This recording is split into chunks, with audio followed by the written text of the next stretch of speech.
Over small things, छोटी छोटी बातों पर। तुम छोटी छोटी बातों पर गुस्सा हो जाती हो। You get angry over small things, वह छोटी छोटी बातों पर आंसू बहाती है। She sheds tears over small things, वो छोटी छोटी बातों पर चिढ़ जाता है। He gets irritated over small things, छोटी छोटी बातों पर बुरा मत माना करो। Don't get offended over small things, मेरा बॉस छोटी छोटी बातों पर चिल्लाता है। My boss shouts over small things.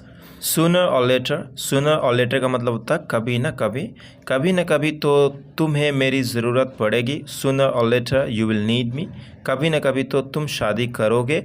Sooner or later you will get married, कभी ना कभी तो मैं उससे ज़रूर मिलूँगा। Sooner or later I will definitely meet to her, कभी ना कभी मैं तो अमेरिका जाऊँगा। Sooner or later I will go to America. On every single matter, बात बात पर हंसो मत। Don't laugh on every single matter, बात पर रो मत। Don't cry on every single matter, बात पर चिल्लाओ मत। Don't shout on every single matter, तुम बात पर गुस्सा हो जाती हो।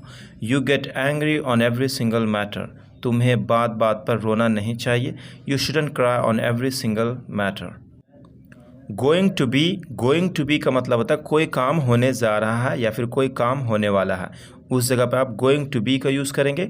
साथ ही साथ वर्ब की थर्ड फॉर्म लगाएंगे तो उस सब्जेक्ट पे ही काम होगा। ओके, या फिर कोई एक अवस्था में स्टेट ऑफ बीइंग बताना चाहते हैं, उस जगह पे आप यूज़ करेंगे सिंपली गोइंग टू बी का।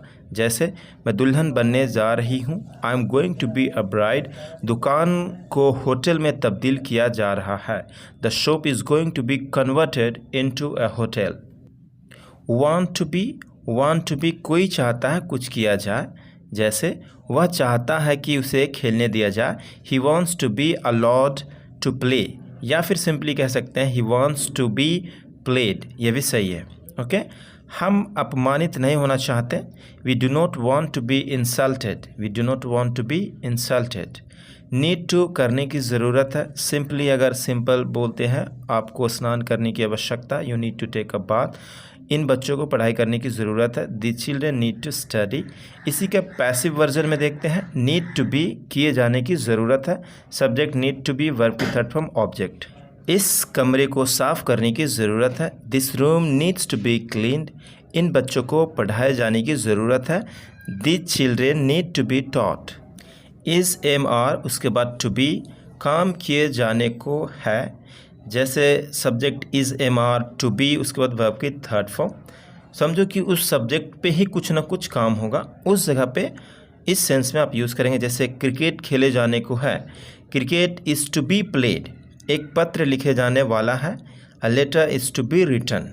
सिंपल में आप इस तरह से कह सकते हैं, आप एक पत्र लिखने वाले हैं या फिर एक पत्र आप लिखने को हैं, तो उसको आप बनाएंगे you are to write a letter. Had to verb की फर्स्ट फॉर्म, कंपल्शन अगर दिखाना हो, मजबूरी दिखाना हो, उस जगह पे हैड टू का यूज़ करेंगे पास्ट में, और प्रेजेंट में has to, have to use करते हैं। ओके, जैसे मुझे वहाँ जाना था, I had to go there. इसका पैसिव देखते हैं, हैड टू बी, उसके बाद वर्ब की थर्ड फॉर्म, कोई काम किया जाना था या फिर जाने को था, उस जगह पे आप हैड टू बी वर्ब की थर्ड फॉर्म लगाएंगे पास्ट में, और प्रेजेंट में हैज़ टू बी वर्ब की third form, have to be verb की थर्ड फॉर्म। क्रिकेट खेला जाने को था, cricket had to be played. एक पत्र लिखा जाना था, a letter had to be written. उसे इनाम दिया जाना था, he had to be rewarded. Has to, have to be, उसके बाद वर्ब की थर्ड फॉर्म। जैसे हमें पार्टी में आमंत्रित किया जाना है, we have to be invited to the party. इस कमरे को पेंट किए जाना है, this room has to be painted. Is am are का पास्ट वर्जन देखते हैं वाज वर्ब में। ठीक है, वाज वर्ब टू बी, कोई काम किया जाना था, सब्जेक्ट वाज वर्ब, उसके बाद टू बी वर्ब की थर्ड फॉर्म। क्रिकेट खेला जाने को था, cricket was to be played. एक पत्र लिखा जाने वाला था, a letter was to be written. उसे इनाम दिया जाना था, he was to be rewarded. Required to be, कुछ किए जाने की रिक्वायरमेंट है, जैसे this cake is required to be decorated. इस केक को सजाया जाना आवश्यक है, या इस केक को रिक्वायरमेंट है कि इसे सजाया जाए। पैसिव में आपको इस तरह से कुछ बनाना है। ठीक है, अगर आपको फ्यूचर में कंपल्शन दिखाना हो तो उस जगह पे आप विल बी हैविंग टू को यूज़ करेंगे। जैसे subject will be having to, verb की फर्स्ट फॉर्म प्लस ऑब्जेक्ट। तुम्हें ऑफिस जाना पड़ रहा होगा, you will be having to go to office. 2 साल से शादीशुदा है, कुछ ही दिन हुए थे। इस फिल्म को देखते हुए 2 घंटे हो गए हैं। इस फिल्म को देखे हुए 2 घंटे हो गए हैं। बहस करते हुए 15 मिनट हो गए हैं, बीत गए हैं। बहस किए हुए 15 मिनट हो गए हैं। गाइस, इसे बनाने के लिए थोड़ा सा ट्रिक की ज़रूरत है और इसे आप अच्छे से ट्रांसलेट कर पाएंगे और आप अपने कॉन्वर्सेशन में यूज़ कर पाएंगे। तो आइए इसे देखते हैं कैसे आप बना पाएंगे। उसे मुझसे मिलते हुए मुश्किल से 15 से 20 मिनट हुए होंगे, कुछ ही दिन हुए थे। इन सब को बनाने का स्ट्रक्चर होता है it has, had, will have, उसके बाद बिन, उसके बाद टाइम को दिखाएंगे। ओके, तो चलिए कुछ एग्जाम्पल्स देखते हैं। एग्जाम्पल्स के माध्यम से हम समझते हुए चलेंगे। It had been a few days, इसका मतलब होता है कुछ ही दिन हुए थे। एक यहाँ पे सेंटेंस है it will have been a few days, कुछ दिन हो चुके होंगे, इसका मतलब ये होगा। काफ़ी समय हो गया था, it had been a long time. It had been a long time, काफ़ी समय हो गया होगा। It may have been a long time. इसमें पॉसिबिलिटीज़ की बात बता रहा है, इसलिए हमने मे लगा दिया है। ओके, आगे देखते हैं।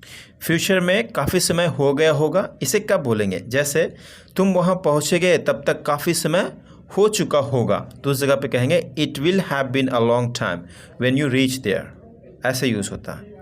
बहस करते हुए 15 मिनट हो गए हैं, it has been 15 minutes are going.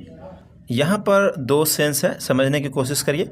बहस करते हुए 15 मिनट हो गए हैं या फिर बहस किए हुए 15 मिनट हो गए हैं। यहाँ एक तो है कि बहस अभी भी जारी है और एक में क्या है कि बहस ख़त्म हो गया है। ठीक है, जैसे फर्स्ट में क्या है, बहस अभी भी जारी है, तो आप कहेंगे it has been 15 minutes are going. बहस किए हुए 15 मिनट हो गए हैं, it has been 15 minutes having argued. इसका बनाने का स्ट्रक्चर देख लेते हैं। It has, had been, time, उसके बाद वर्ब की फोर्थ फॉर्म ऑब्जेक्ट, या फिर अगर सेकंड की बात करें तो it has, had been, time, उसके बाद हैविंग, उसके बाद वर्ब की थर्ड फॉर्म। जैसे इस फिल्म को देखते हुए 2 घंटे हो गए हैं, it has been 2 hours watching this movie, मतलब अभी भी मूवी चल रही है। सेकंड में क्या, इस फिल्म को देखे हुए 2 घंटे हो गए हैं, तो इसका बनाने का स्ट्रक्चर मैंने बताया it has, had been, time, उसके बाद हैविंग, उसके बाद वर्ब की थर्ड फॉर्म। तो इसकी इंग्लिश होगी it had been 2 hours having watched this movie, मतलब 2 घंटे पहले देखा था, 2 घंटे बीत चुके हैं। आइए थोड़ा सा चेंज करके देखते हैं। जैसे मुझे इस फिल्म को देखते हुए 2 घंटे हो गए हैं, पहले सिंपली क्या रहते हैं, इस फिल्म को देखते हुए 2 घंटे हो गए, लेकिन यहाँ पर इंडिकेट ये कर रहे हैं कि मुझे, तो मुझे, उसे, इन सब को यूज़ करने के लिए आपको मी, हिम इस तरह से यूज़ करना पड़ेगा टाइम के बाद। जैसे it has been 2 hours to me, it has been 2 hours to him watching this movie, इस तरह से यूज़ करेंगे। सेम ही रहेगा, बस टाइम से पहले, टाइम के बाद आपको मी और हिम ये सब सब्जेक्ट को यूज़ करना है। Okay, alright. जैसे मुझे इस फिल्म को देखे हुए 2 घंटे हो गए हैं, it has been 2 hours to me having watched this movie. चलिए पॉसिबिलिटीज़ के बात करेंगे तो उस जगह पे हम मे को यूज़ कर सकते हैं। जैसे इसका एग्जांपल है, उसे मुझसे मिले हुए मुश्किल से 15 से 20 मिनट हुए होंगे, मतलब अप्रोक्स हम बता रहे हैं, एग्जैक्ट हमें पता नहीं है कितना हो चुके हैं, तो उस जगह पे आप मे को यूज़ करेंगे। जैसे it may have been hardly 15 to 20 minutes since he met me.